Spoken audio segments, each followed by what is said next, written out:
clinical psychologist and visitor volunteer at Chrome Detention Center. I met 3 men in long-term indefinite detention that were detained due to mental illness. Upon completing their prison sentences, rather than being released, they were transferred to Chrome, and they were held indefinitely due to their being undeportable. One had long-standing history of battling addictions. Upon speaking to him, I discovered that he likely had brain damage from birth, which had been unrecognized and untreated, that he had struggled with recovery for most of his adult life, that he was warm and caring and made friends most everywhere he went. Upon being released, it became increasingly clear there was no system in place to provide the support and structure he needed to thrive. The other man was rapidly declining in health. He was 80 years old and in a wheelchair. Upon seeing his file, I discovered he had never been diagnosed or treated for what was obviously dementia. Upon finally being released, his memory had declined so much that there was no way of contacting any family members.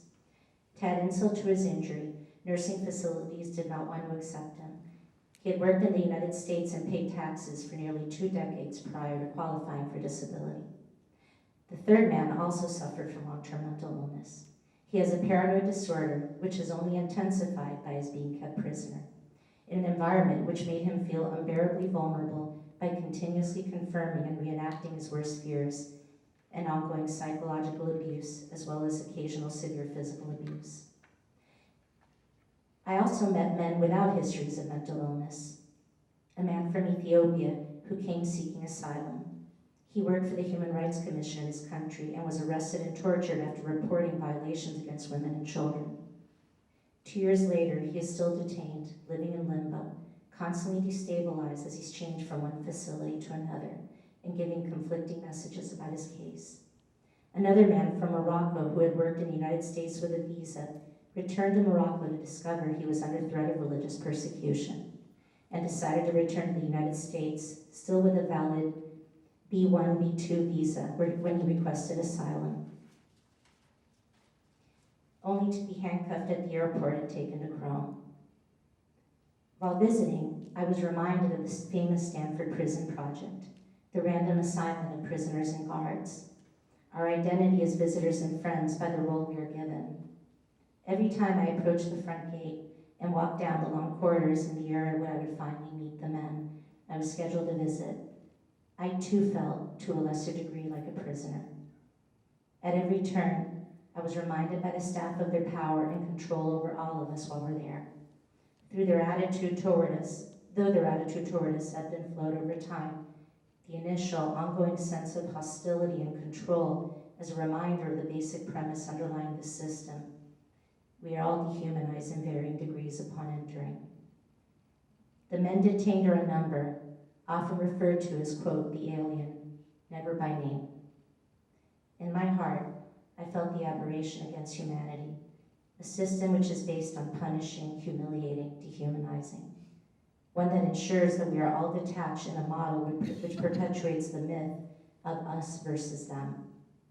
I had long wondered about alternatives to this anachronistic and defective model.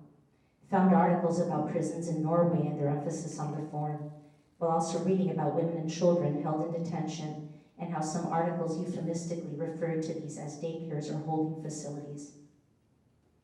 Visiting our friends allowed me to uncover and reaffirm the world which has always been most real to me, one in which our masks, titles, roles, and other so-called aspects of our identity take the back seat to authenticity. In this space of uncertainty and despair, we were able to search for glimpses of meaning, to share our highest truth in our humanity, that we are in fact one, and within this space, I am acutely aware of how my illusions are dismantled. The illusion of freedom, to question, when is suffering legitimate? How do we find meaning in this senselessness?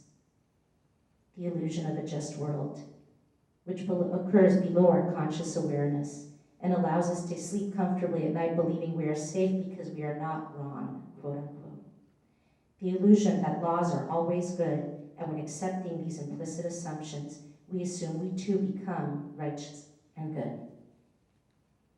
As I continue to visit, I become more acutely aware of how unjust the world is, how our fate is often determined by when we are born, what place in history, in time, to which family, which country, our gender, the color of our skin, and socioeconomic conditions. And I'm constantly asking myself, how do I confront suffering? How does an individual cope with this psychological torture having no clear endpoint?